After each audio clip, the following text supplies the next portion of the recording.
Hello everyone, welcome to Krishna coaching online classes. तो हम discuss कर रहे हैं ज्योग्राफी की क्वेश्चन सीरीज, जिस पे हम पार्ट 12 को डिस्कस कर रहे हैं। तो चलिए क्वेश्चन स्टार्ट करते हैं 11 से। क्वेश्चन क्या है? Which of the following district lies to the east of the district of Farrukhabad. तो इस टाइप के क्वेश्चन जो है देखो स्टेट स्पेशल में पूछे जाते हैं। ठीक है, तो अगर आप यूपी का एग्ज़ाम दे रहे हो तो उस पर इस टाइप के क्वेश्चन आने की संभावना ज़्यादा रहती है और अदर एग्ज़ाम में नहीं। ठीक है, तो फर्रुखाबाद जो है यूपी की एक डिस्ट्रिक्ट है। तो इसका राइट आंसर देखो क्या है, हरदोई, इटावा, बदायूं या फिर जालौन। तो राइट आंसर है इसका हरदोई। ठीक है, तो Farrukhabad is bonded by the Badaun and Shahjahanpur on the north. तो हरदोई डिस्ट्रिक्ट ईस्ट में है और कन्नौज डिस्ट्रिक्ट इसके साउथ में है। तो देखो इस टाइप के जो क्वेश्चन आते हैं, ठीक है, तो ये पूरे मैप बेस्ड क्वेश्चन होते हैं। तो इनको आप बिल्कुल मैप के थ्रू अगर करोगे तभी आपका ये क्वेश्चन सही हो पाएगा। आइंदा आपका आप ऐसे ही इसको आंसर मारोगे तो फिर कंफ्यूज होके बिल्कुल भूल जाओगे। ठीक है, तो देखो काली रिवर भी यहाँ पे बहती है। काली रिवर जो है वो हिंडन रिवर की ट्रिब्यूटरी है और हिंडन रिवर जो है वो यमुना रिवर की ट्रिब्यूटरी है। नेक्स्ट क्वेश्चन पे चलते हैं। Which of the following district lies to the north of the district of Pratapgarh. ठीक है, तो इसका भी राइट आंसर क्या है, फतेहपुर, सुल्तानपुर, बांदा या फिर इलाहाबाद। तो राइट आंसर है इसका सुल्तानपुर। तो देखो Pratapgarh in Uttar Pradesh is bounded on the north by the district of Sultanpur, on the south है इसका इलाहाबाद, ईस्ट पे है जौनपुर एंड वेस्ट पे है फतेहपुर। ठीक है, south east Ganges from the boundary district about 50 kilometre.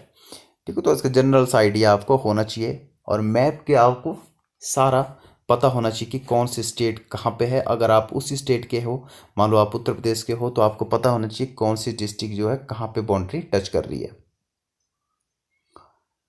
Next question है the present name of Karampura. ठीक है, तो कामारूपा तो असम, बिहार, बंगाल या फिर मणिपुर। तो राइट आंसर है इसका असम। ठीक है, तो देखो कामारूपा बोला जाता है, इसको क्यों बोला जाता है?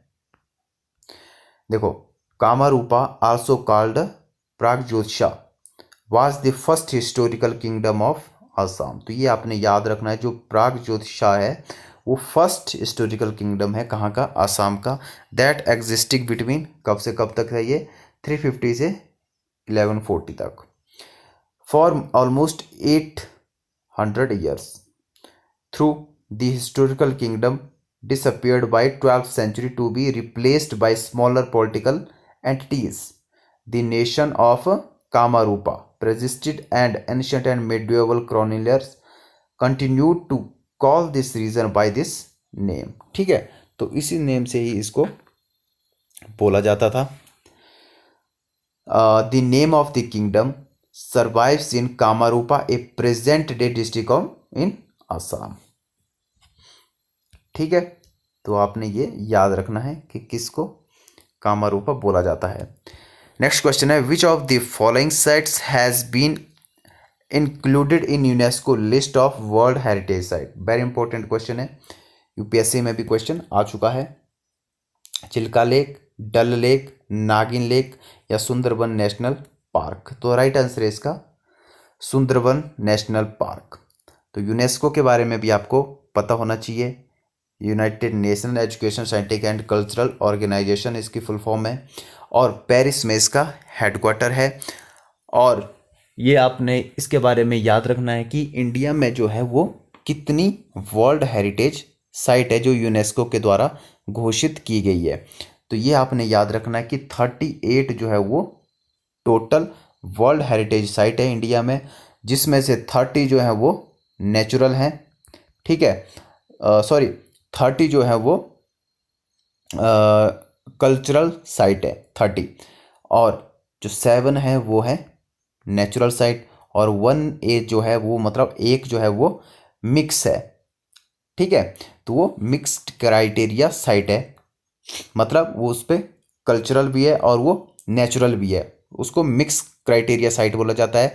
और इंडिया की वो एकमात्र मिक्स्ड कल्चरल या फिर नेचुरल साइट है। और वो कौन सी है? वो है कंचनजंगा नेशनल पार्क। वो कहाँ पे है? वो है सिक्किम में, ठीक है। तो आपने ये याद रखनी है कि टोटल जो है 38 है, जिसपे 30 जो है वो कल्चरल साइट है और 7 जो है वो नेचुरल साइट है और एक जो है वो मिक्स है, ठीक है। तो ये क्वेश्चन एग्जाम में बहुत बार पूछे जाते हैं कि कितनी है और कौन सी नेचुरल है और कितनी जो है वो कल्चरल है। और इंडिया की एकमात्र जो है वो मिक्स अभी क्राइटेरिया साइट बनी हुई है कंचनजंगा नेशनल पार्क, जो कि सिक्किम में है। तो इसके बारे में बहुत बार एग्जाम में पूछा जाता है, ठीक है। तो सुंदरबन नेशनल पार्क कहाँ पे है? सुंदरबन नेशनल पार्क आपको पता है ये वेस्ट बंगाल में है। नागिन लेक जम्मू एंड कश्मीर में, डल लेक जम्मू एंड कश्मीर में, चिल्का लेक जो है वो उड़ीसा में है, ठीक है। तो इतना आपने इसके बारे में याद रखना है। The Sundarban national park the largest estuaries mangrove forest है in the world is a national park, ठीक है। तो टाइगर रिजर्व भी है जो कि यूनेस्को के द्वारा वर्ल्ड हेरिटेज साइट जो है घोषित किया गया है। और ये बायोस्फीयर रिजर्व कहाँ पे लोकेटेड है?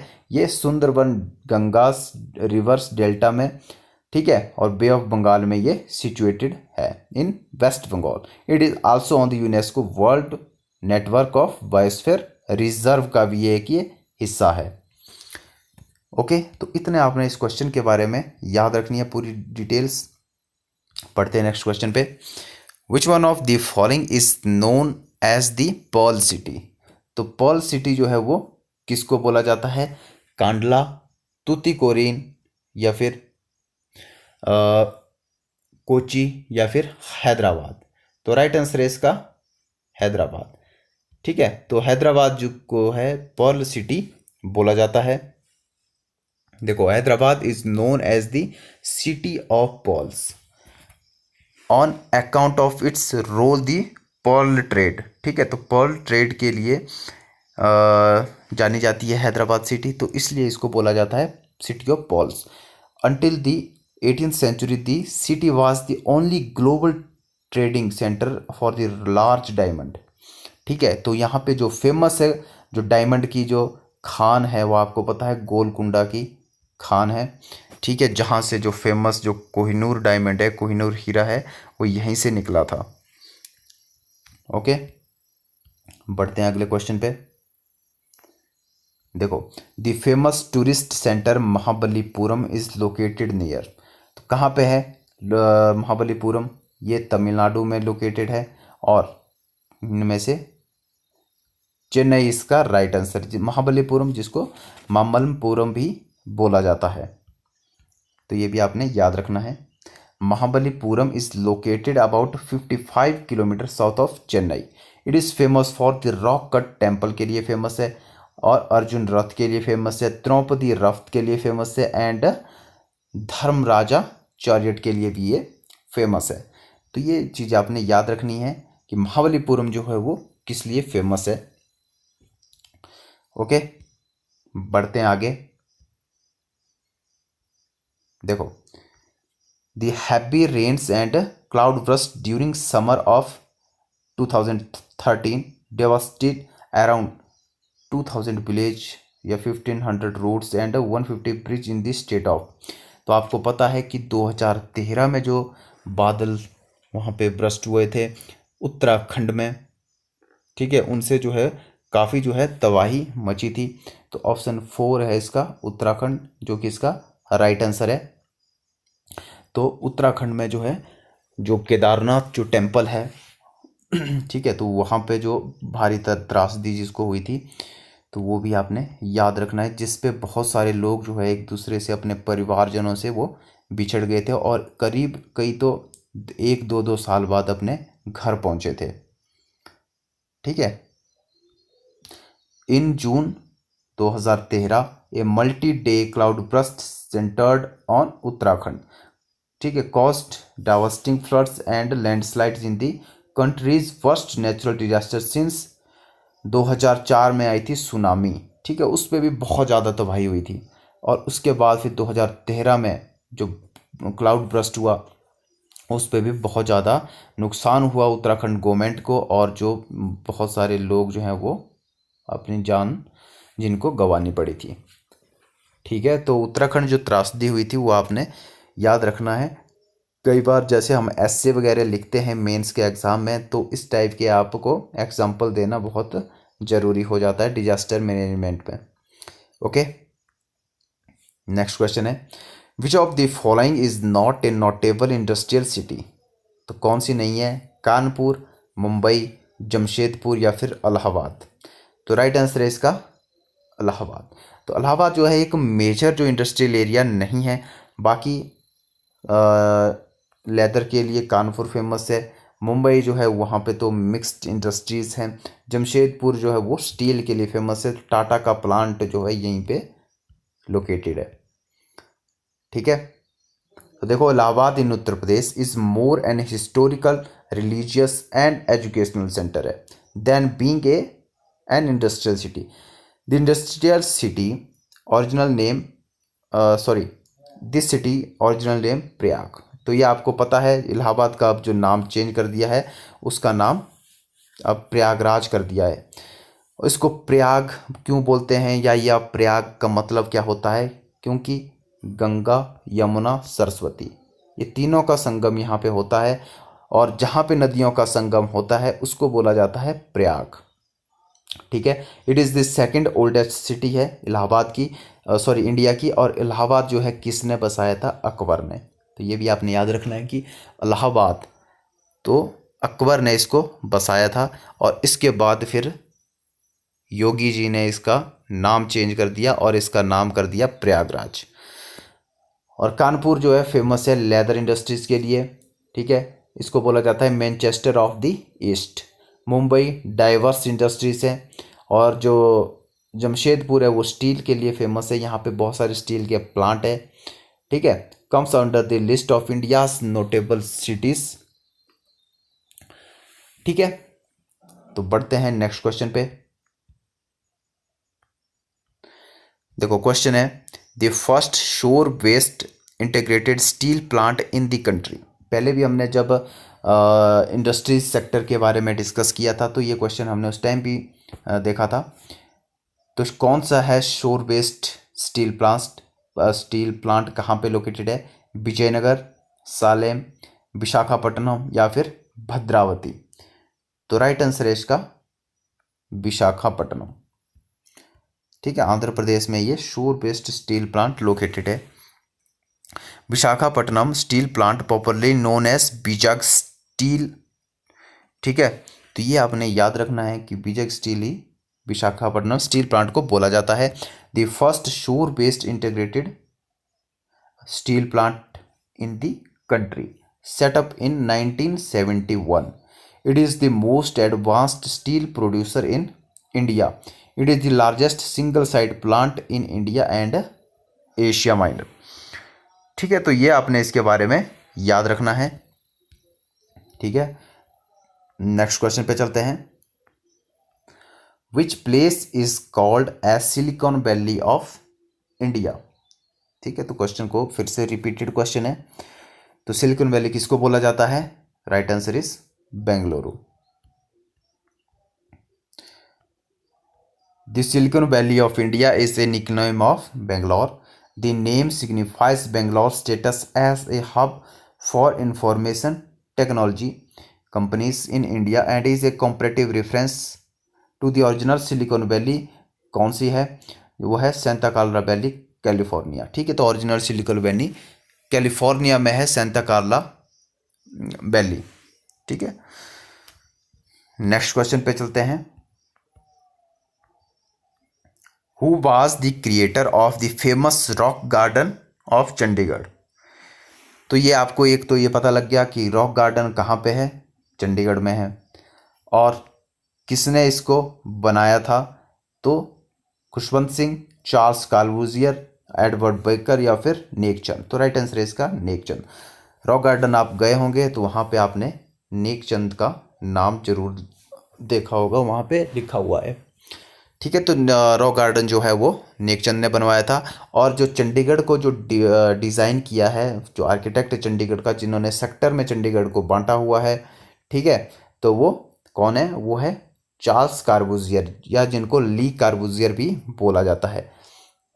ठीक है, तो खुशवंत सिंह एक पॉलिटिशियन और एक लेखक भी थे, और इनकी बुक बहुत फेमस बुक है ट्रेन टू पाकिस्तान, जो एग्ज़ाम में बहुत बार पूछी जा चुकी है।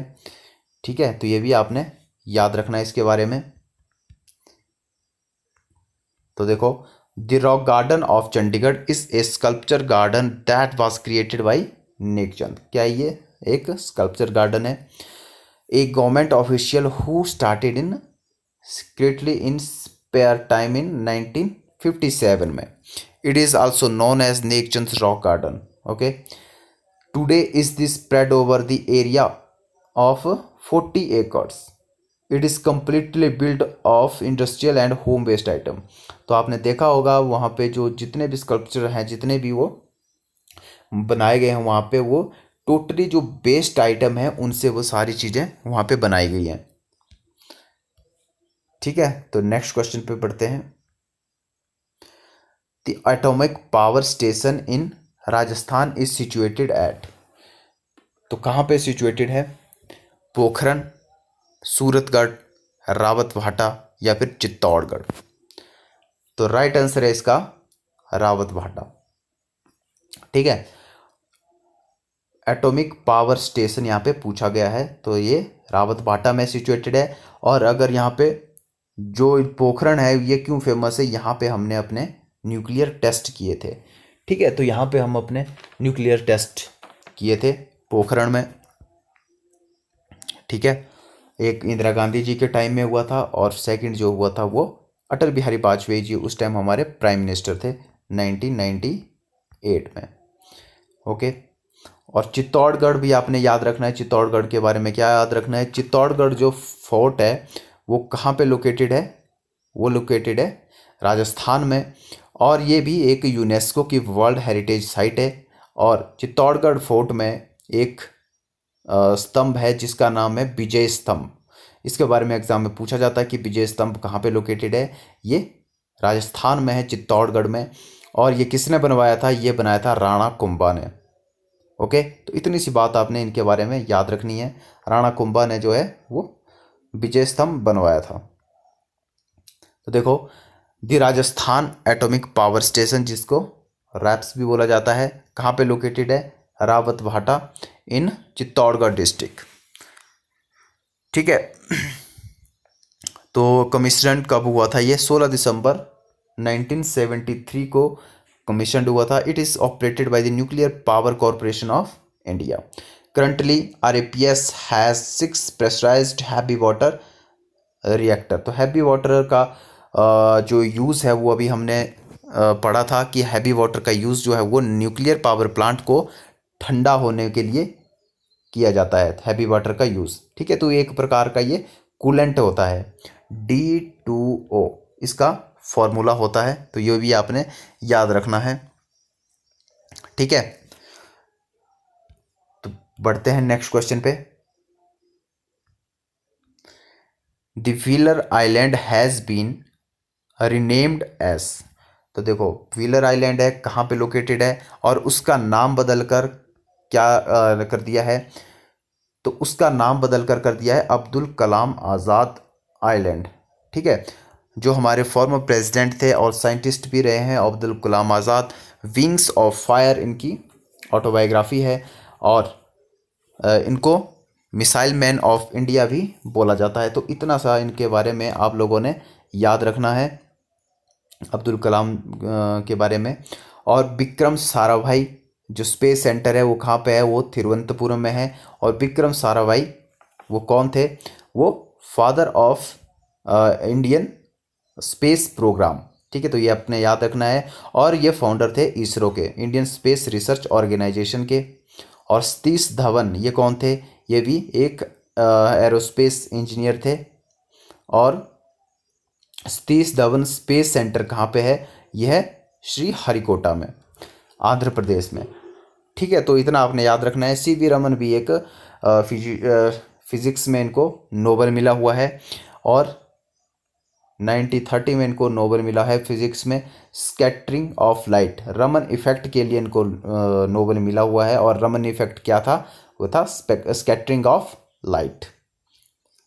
ठीक है, तो ये आपने इन लोगों के बारे में याद रखना है, एग्जाम में कई बार ये पूछे जा चुके हैं। Wheeler Island, an island off the coast of Orissa, कहाँ पे है? उड़ीसा में है। Was renamed as doctor Abdul Kalam Island in September 2015.